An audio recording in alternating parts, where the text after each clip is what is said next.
हे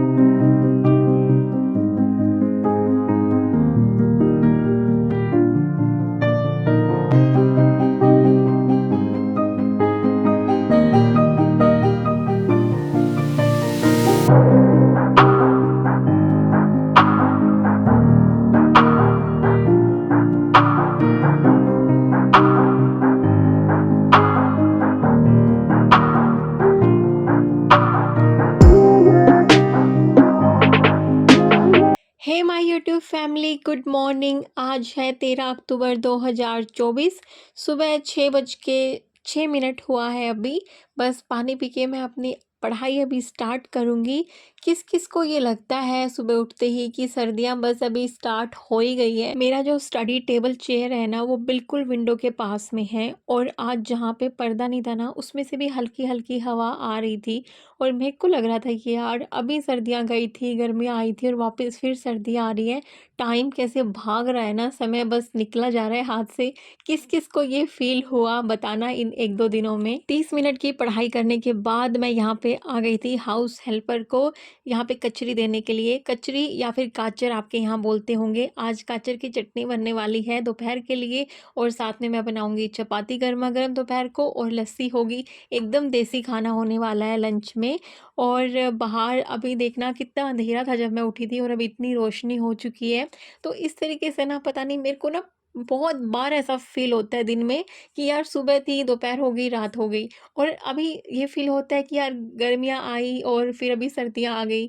तो मतलब पता नहीं क्यों मुझे ऐसा लग रहा है कि यार ये समय ना मेरे को बहुत अच्छा लग रहा है। मैं बहुत एंजॉय कर रही हूँ ये जर्नी। लेकिन ये बड़ी फटाफट फटाफट भागे जा रही है, मुझे ऐसा लगता है। किसी ने क्या खूब कहा है ना कि जीवन है अनमोल रे, मिट्टी में ना रोल रे, अब जो मिला है फिर ना मिलेगा, कभी नहीं कभी नहीं कभी नहीं। इसलिए जीवन बहुत अनमोल है। ये जीवन मुड़ के कभी नहीं मिलने वाला। इसलिए इस जीवन को इस तरीके से जियो, हर दिन को इस तरीके से जियो जैसे वो आखिरी हो ज़िंदगी का। किसी ने कमेंट किया है कि बहुत ही खुशी मिलती है ऐसे व्लॉग देखकर, नई एनर्जी से आ जाती है। फिर उन्होंने पूछा है कि आप कहाँ से हो दी? डियर, मैं बेसिकली हरियाणा से हूँ। जो मेरा ससुराल है वो हरियाणा के हिसार ज़िले में है, और जो मायका है वो जींद ज़िला है। और मैं बेसिकली अभी रहती हूँ चंडीगढ़ में, क्योंकि मेरे हस्बैंड यहाँ पे जॉब करते हैं।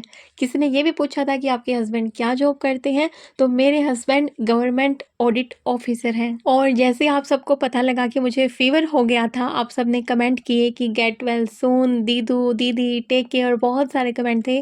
तो थैंक यू सो मच, आप सबका दिल से शुक्रिया इतना सारा प्यार देने के लिए। कभी कभी मुझे ऐसा लगता है कि क्या सही में इस प्यार की मैं हकदार थी जो आप लोगों ने इतने कम समय में मुझे दिया है। Thank you so much my YouTube family. और मैं अभी बिल्कुल ठीक हूँ। एक ही दिन में मैंने अपना फीवर किया था ठीक। और कैसे क्या करना चाहिए, एक सिंपल सी चीज़ है कि आपको ना जो फूड है वो लिक्विड डाइट ज़्यादा लेनी चाहिए, मुझे ऐसा लगता है। लेकिन अगर आप मेडिसिन ले रही हो, लाइक मैं ना कोई मेडिसिन नहीं लेती हूँ फीवर के लिए, कोल्ड के लिए, इसलिए मैं लिक्विड डाइट पे चली जाती हूँ। ज़्यादा लिक्विड लेती हूँ, सॉलिड कम लेती हूँ।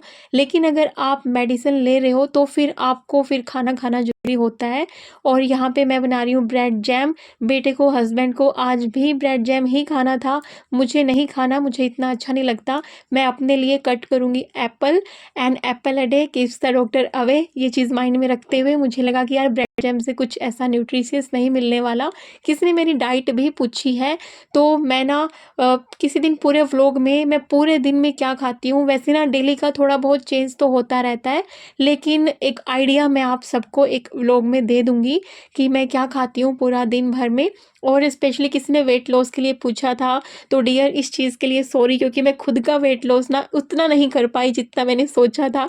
जहाँ से मैंने शुरू किया था मैं वापस वहीं पे आ गई हूँ, क्योंकि इन दिनों में ना मैंने भी फास्ट फूड बहुत खाया है, बाहर का खाना खाया है, और घर पे भी केक वेक ये सब चीज़ें ना खाई हैं। तो अगर आपको वेट लॉस करना है ना, पैकेट फूड से दूर रहना पड़ेगा, शुगर जो होती है उससे दूर रहना पड़ेगा।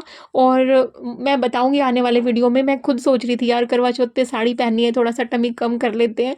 लेकिन वो जितना मैंने सोचा था उतना हो नहीं पाया, हालाँकि अभी हो गया है कम, बट जितना मैंने सोचा था उतना नहीं हुआ।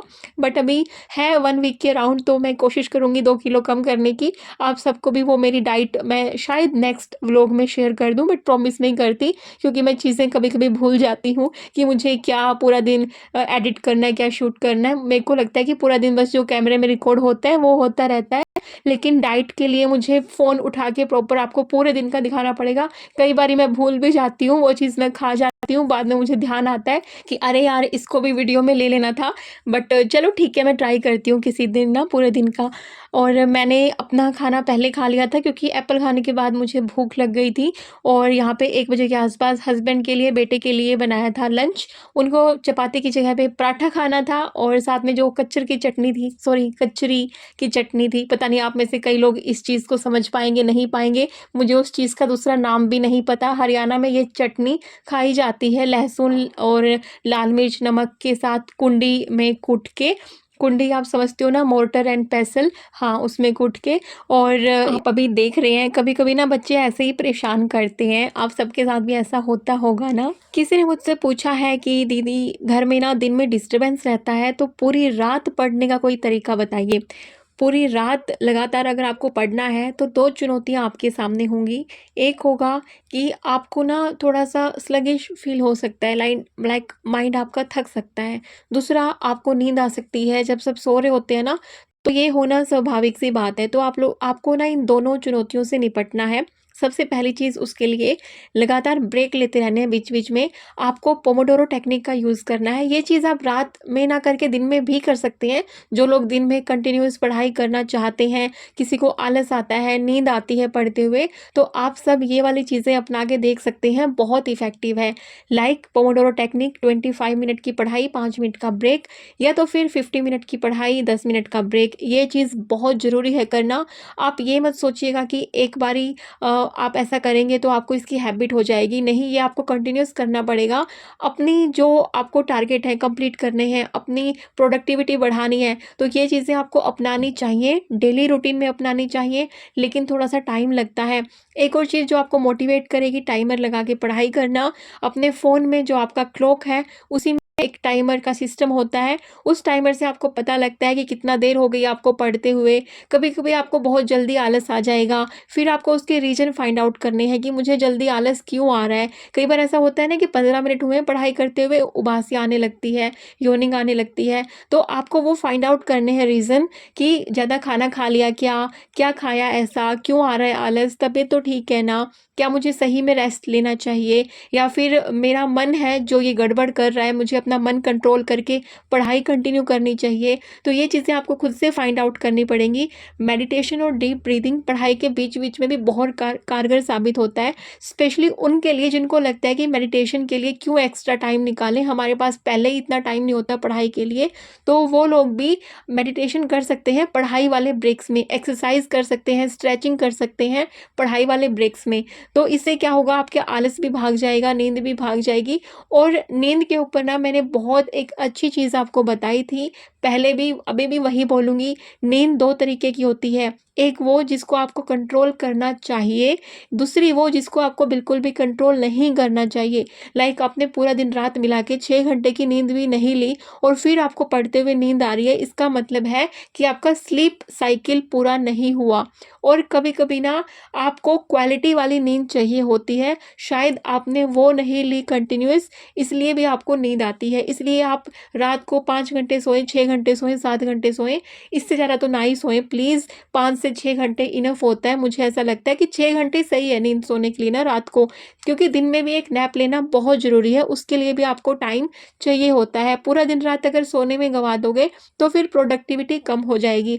लेकिन ऐसा नहीं है कि रात को जो आपने 5-6 घंटे का नींद लिया, वो क्वालिटी वाला नींद नहीं था। भले ही आप 7 घंटे सो लो, फिर भी पढ़ाई करते हुए आपको नींद आ सकती है, अगर रात में आपको क्वालिटी नींद नहीं ली, कोई टेंशन है या फिर नींद बेड पे आप लेटे रहे, आपको नींद आई नहीं, तो वो घंटे काउंट नहीं होंगे। प्रॉपर स्लीप होनी चाहिए 6 घंटे की, रात को दिन में एक नैप ले लो, इससे बेस्ट तो हो ही नहीं सकता। अगर जिसके पास बिल्कुल ही कम टाइम है तो 5 घंटे रात को, दिन में 45 मिनट का नैप, आप देखना आपकी प्रोडक्टिविटी कैसे बढ़ती जाती है।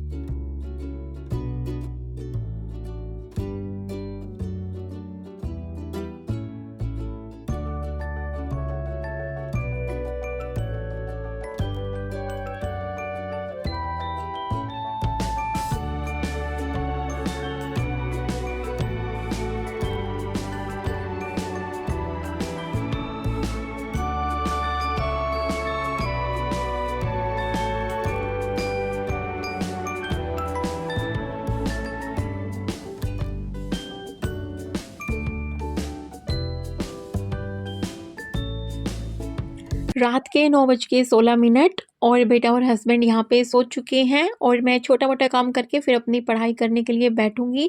शूज़ वॉश करवाए थे तो उनको बाहर से उतार के लाई थी मैं, सूख गए थे, और उनको अपनी जगह पे रख के और कुछ छोटा-मोटा काम, बस वही। उससे क्या होता है ना कि हमारा आलस भाग जाता है, क्योंकि मुझे ऐसा लगता है पर्सनली, एक सुबह उठने के बाद, एक दोपहर को खाना खाने के बाद और एक रात को खाना खाने के बाद, 3 टाइम पे आलस थोड़ा-सा आता है।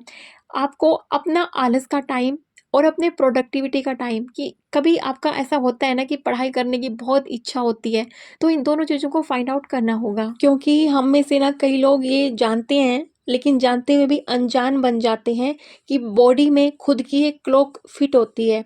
लाइक आप ना हफ्ते भर 5 बजे उठने लग जाओ, आपको 8वें 9वें दिन से खुद 5 बजे बिना अलार्म के जाग हो आनी स्टार्ट हो जाएगी।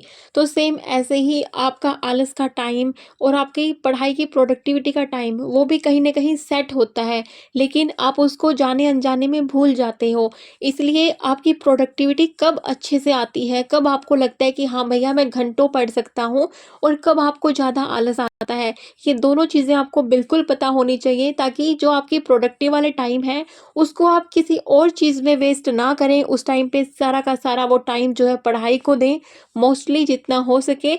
और जो आपके आलस वाले टाइम है उसमें आप छोटे-मोटे घर के काम निपटा सकते हैं, और अगर उस टाइम पे भी पढ़ाई करने का मौका मिला है, तो छोटे-छोटे ब्रेक्स में, छोटे-छोटे चंक्स में अपनी पढ़ाई कर सकते हैं।